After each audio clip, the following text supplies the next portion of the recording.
Hello, good afternoon, everyone. Right now, I am with Gogo, Tanushri's driver, and we had personally called him to give his statement about what actually happened, how it started, until where he reached, and how he managed to came back out of that place. He will tell it in his own words, and we all can see and make our judgment. And I can see that in some of the posts and comments of YouTube's, Facebook, and any other sources of media platform, some of you had brutally blamed the driver or PP in this matter. They are not supposed to be blamed. They are innocent people because they have no idea at all that they'll be going towards crossing the buffer line, the buffer zone. This Tanushri told that she need a vehicle to go to the front line. She lied in the first place, and after that, on humanity ground, PP also look out a driver for her, and the driver himself said that he did not understand or speak Hindi and English very clearly, and but she said that it's only the front line, which is why see, up to front line we have the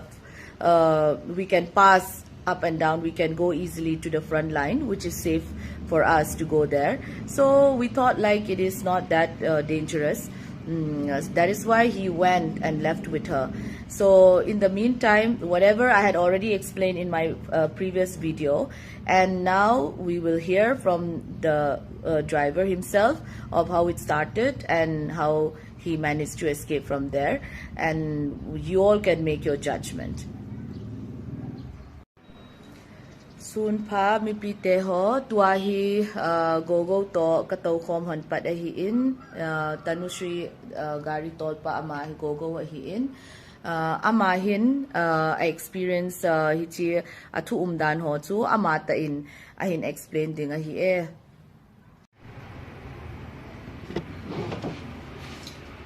zanya driver pa cha kai kahi in hita he omahi tui bo nga hi 5 cái hình số tạ cái ngày hiện tại là tuy bộ nga bên này 548 này in cô là hiện cái lối pa có mà ama nga to go mà ama nga to go mà cho cái lối pa có mà hi ama cho cái ngày hiện ama đang bộ đồ đồ cái chạy chạy hi in cô là gari có mà có ông tài chỉ ta tiền thì là cha chú cái dòng kapo do BBN garia chân ka hung to han tai garia ka hung to hana pana chân mai all in to len ati all cha ka to all ka to le be makeup box on in behind kila to in cha chu makeup ho a hin bo chai chân gari songa cha a hin bo chai chân tin wang gari na ha to thei ta ti hiện giờ gari kan ha to thì mấy cái cong hay nó lệ gì cặp răng hay là sẽ bị họ check cô sa cô hiện giờ lại cô sẽ bị họ hiện khám thôi hiện giờ lại entry boarding ai sẽ thôi lệ hiện giờ lại front line cô hiện giờ lại front line cô buffer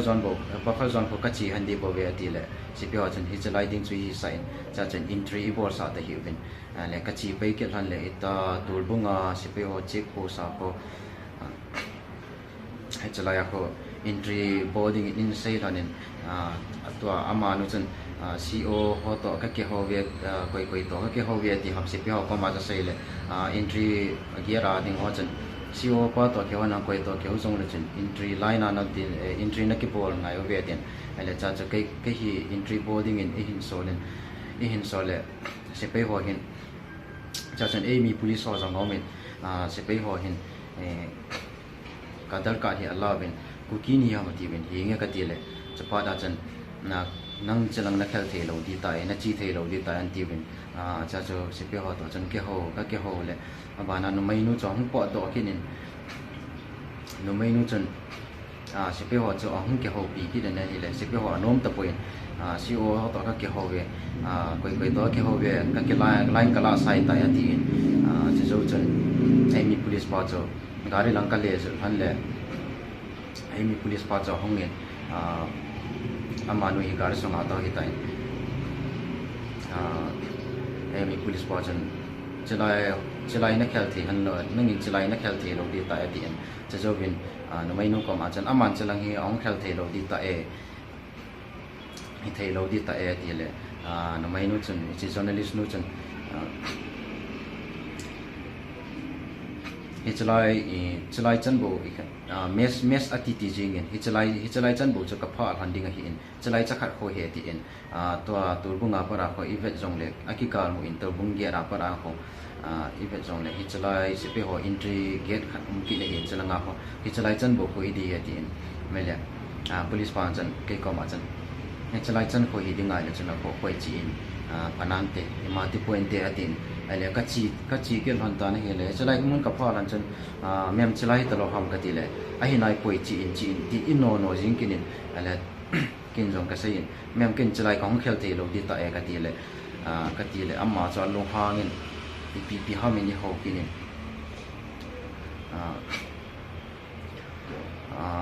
i ho na ho jong cho pai tan ke heavy ta pu in Indian Army chila ho zo si hi abona Indian Army hi Indian Army na ta san lo ham ti ho po vin i ho vin Indian Army hi me cho hi ati in Indian Army ta san lo ta bang chen i ho si ki din cho zo vin in tribun a cho ka chi ki le si pi hon ai sei bui pha chen ahung lo hangin chalai si o to ke line he pi pi ham ati ki din si pi hon ai sei bui ki pha chen ke chung ahung chu ki din ipola ipi imachana sei thei lo ham he ti tin sei tang ti ho ipi pi ham in e ho si ki din ke chu kol pa jong hoi ta ka het be si lo si pe ho ta jong kol pa wa ki ho di ja chu hoi ta an ki he be si lo hi ja chu ma cha ka sei thei lo hi ja chu ama to ong ke ho bin chalai chakhat ko hi ding he tin kol pa ki tho thei lo wa ga chu neo ka khat ki he neo ka khat chu min a sei ai le understanding chu ki nei ji hi to ai chalai chakhat ko ho hi ati pa na chu si pe ho jong chun chalai khoi ha hele chi hon ta na ko poi ati vin ita chu entry check post mun zo sia chu chalai chakhat khoi ati ale kai chu ne hele aki ho busy pa ama chu koi pian ham ka hiat lo hi ai wa ama to chun ama hin lampia na nga ding chating le security zong hoi thim dan ta banga chu ase yo hi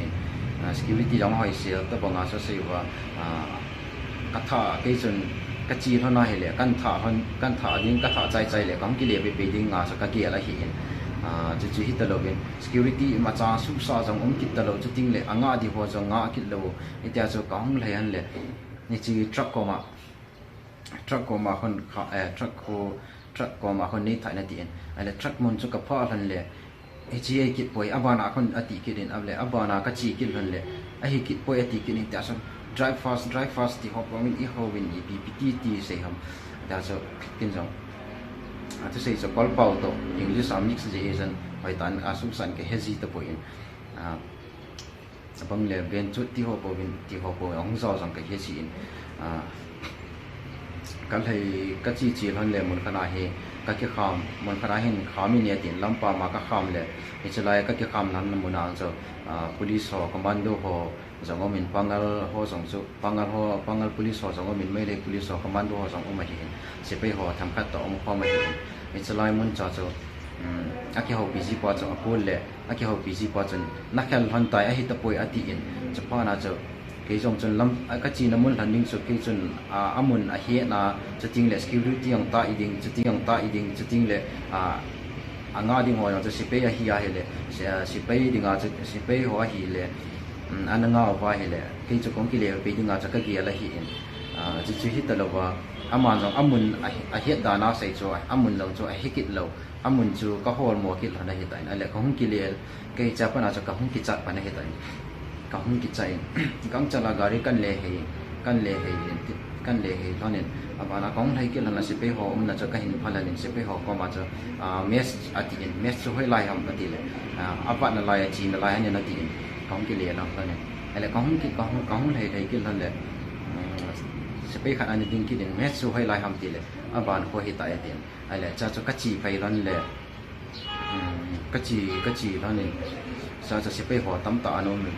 แม่สู้ให้ลายทำตีเลยจะลายหิตายเตียนอากูไอ้แหละก็ถึงร้านจะมาการีอากุมหาไปตาเองมาการีอากุมหาไปมาการีอากุมหาเจ้าจนสิไปหัวเห็น entry boarding ไอ้ในสิ่งที่เราเป็น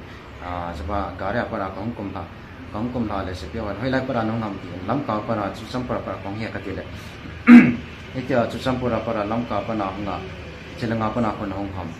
koi mi ni him tile koi mi na him anti be ku ki ke he ka tile chpa chen si pai ho chu duty pu ho jong a chiting le lam pi pa ma chu i hin u mo ben mi dang jong chu chi le fa le tam ta am hi e hin mo ben cho chen si pai constable hi dia ipi hi dia ha mi ama chu ang po to in ibola kuki ni hi kuki ya ipidia chelai ibola nung ham atien yang journalist no bang tha he ka tele ibola to me lo khan hung han lang me lo nong hi he han lang me lo khan hung han lang cham cha hin ki choi han lang na lo hin ba tan le a ki chai hi ta e ki hon ki ko bo te di ham atien hi ti chen hong se in hi le ki jong cha pa a cha ka hong ki cha che hong ki cha che jing ta i jing of in se ki ho chen Japa abanin sepai ibi titia asap official lang ho kada hiin ama sa hongin all chakan gari sunga changkal gari sunga kalulu itien ha sai ha pa lo bi chon ai hin sei na hin ai sei kya chuma chon gari sunga changkal kallu ni all changka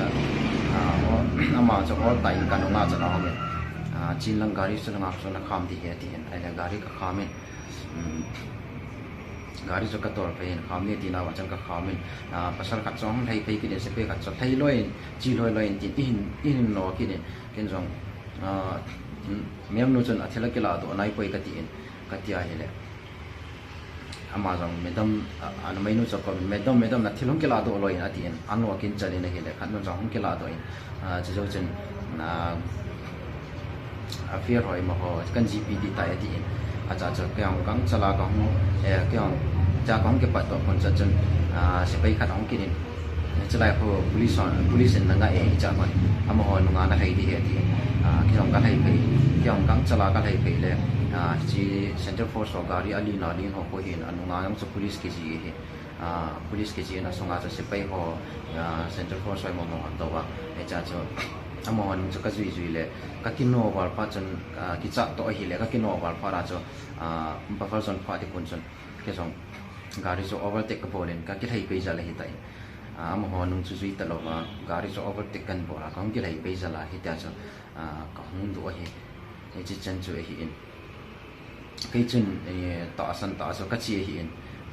cái chuyện security họ chỉ tại in tin lệ anga tiếng họ sẽ pay officer họ CEO họ rằng là mình hoa giờ cho họ cho nhà hi lệ security họ ngana tại in tin lệ anh ngao bên tiệt cho cái kia là hiện ama nó sẽ đang rằng chỉ lại chắc khát bộ khôi về hi bộ về ti lệ ama nó cho nói ta hiện cái hi sai ai là cái chi hắn lệ cái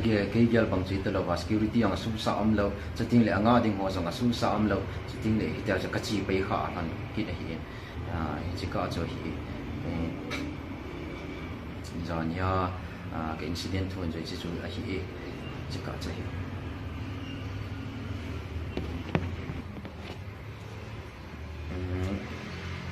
say mà sát đi cái say thì cái đó mình